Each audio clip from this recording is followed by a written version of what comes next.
गुरुदेव, बहुत से ऐसे लोग हैं जिन्होंने 8वां हवन भी कर लिया है और एक अमावस्या भी कर ली है। अब उनके पास वो यंत्र है, उसको स्थापित करना चाहते हैं। लेकिन वो जो यंत्र है, उनकी जो समस्या है वो पैतृक निवास पे है, जबकि वो किसी अन्य शहर में रुक रहते हैं नौकरी की वजह से। तो वो यंत्र कहाँ स्थापित करें? देखिए, क्या होता है कि जब संकल्प लेते हैं यहाँ पर, तो एक व्यवस्था है कि हम जो हवन कर रहे हैं उस हवन के पुण्य में शामिल कौन कौन होगा।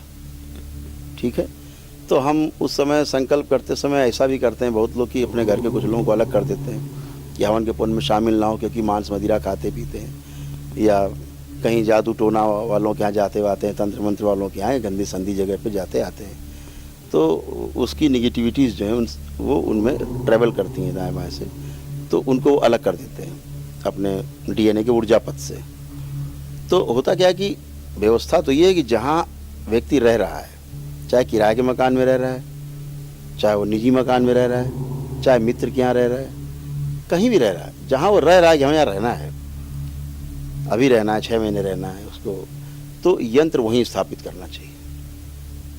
ठीक है, यंत्र रख करके हवन कहीं भी कर ले, सिद्ध हवन रखा, यंत्र रखा, मंदिर में पूजा कर सकता है, लेकिन यंत्र की स्थापना ले जा करके वहीं करे जहाँ पे उसको रहना है। और इस यंत्र की जो पूजा अर्चना है वो रोज नहीं होती है। इसकी पूजा केवल वर्ष में 2 बार होती है और दोनों नवरात्रि में होती है ना। एक कुंवार की जो नवरात्रि होती है और दूसरी शारदीय नवरात्रि जो होती है शरद ऋतु में। तो दोनों ही नवरात्रि की अष्टमी में या नवमी में इसकी पूजा होती है। जिस समय आप कन्याओं को खिलाते हैं घर में या अष्टमी नवमी का हवन करते हैं, पूजन करते हैं, समापन करते हैं, उस समय इस यंत्र को रख करके और जो अपना घर का पूजन पाठ हम करते हैं, कायदा तो ये है कि दरबार से सिद्ध हवन मंगा लेकर सक्षम हो तो उस हवन रख के करे एक नवरात्र में, और यंत्र को निकाला जहाँ रखे थे, पूजन के पश्चात उसको एकांत में कहीं ऊपर रख दिया जहाँ उसको बार बार छूना नहीं है। अब उसको तभी छूना है, उठाना है, रखना है, कभी हटाना पड़े कोई बात अलग है, लेकिन उसको कुछ का नहीं करना है कि अगरबत्ती रोज जला रहे हैं उस पर, फिर रोज उस पर पूजा कर रहे हैं, कुछ भी नहीं करना है। एकांत में अलग रखना, मंदिर है तो ऊपर कहीं किनारे दाएं बाएं रख दिया, कहीं भी अच्छे पवित्र स्थान में ऊपर रख दिया, तो उसे वही जब नवरात्र आएगी अष्टमी नवमी में तो उसमें पूजन करना है और पुनः से उसको वापस रख देना है। तो ये उसी घर के लिए है जहाँ आप रह रहे हो, वहाँ की जो निगेटिविटी है, जो प्रॉब्लम है उस घर के ऑरा की, वो उसको शुद्ध रखता है। वहाँ की जो गंदी सोच है, जो वातावरण वहाँ निगेटिव फोर्सेज हैं, उनको वो दूर करता है, आने नहीं देता है, यानी गंदी हवा भी नहीं आने देती। जैसे आपने अगरबत्ती सुलगा की घर में, तुम्हें गंदी का प्रवेश नहीं सुना है तो आपको सूंघने भी नहीं आएगा।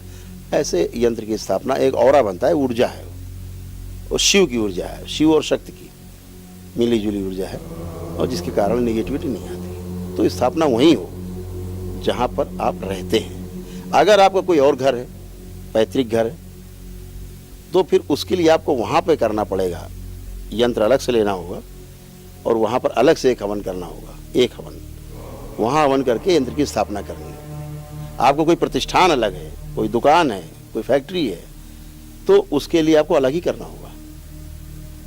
ठीक है ना, क्योंकि हर जमीन का अपना अलग अलग औरा है, हर जमीन का अपना अलग अलग एक व्यवस्था है अच्छाई बुराई का, इसलिए करना चाहिए अलग। लेकिन फिलहाल व्यक्ति को शुरुआत में वहीं करनी है जहाँ वो रह रहा है, वो चाहे किराए का मकान हो चाहे निजी मकान हो। अच्छा गुरुदेव, कई बार ऐसी चीज़ आती है कि लोग यंत्र लेकर गए हैं, लेकिन उसको स्थापित करने के लिए भी बहुत क्वेश्चन मार्क लगा होता है कि उस यंत्र को सुबह स्थापित करना है, शाम को करना है, घर का कौन सा कोना होना चाहिए, घर का पहला रूम होना चाहिए, घर का अंदरूनी रूम होना चाहिए, भगवान के मंदिर में स्थापित होना चाहिए। तो ये बहुत से क्वेश्चन रहते हैं, तो उसके बारे में कुछ बताइए। अभी हमने आपको बताया जैसे कि हवन तो कहीं भी कर सकते हैं, यंत्र रख करके पूजा पाठ कहीं भी कर सकते हैं। यंत्र को उठा करके घर के किसी एकांत स्थान में जहाँ बार बार हाथ ना लगे, बार बार छूना नहीं है, उसको एकांत पर रख देना है, उसमें कोई बड़ा काम नहीं।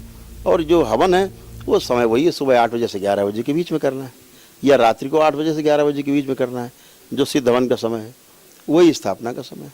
जय जय राधा रमन हरि बोल। जय जय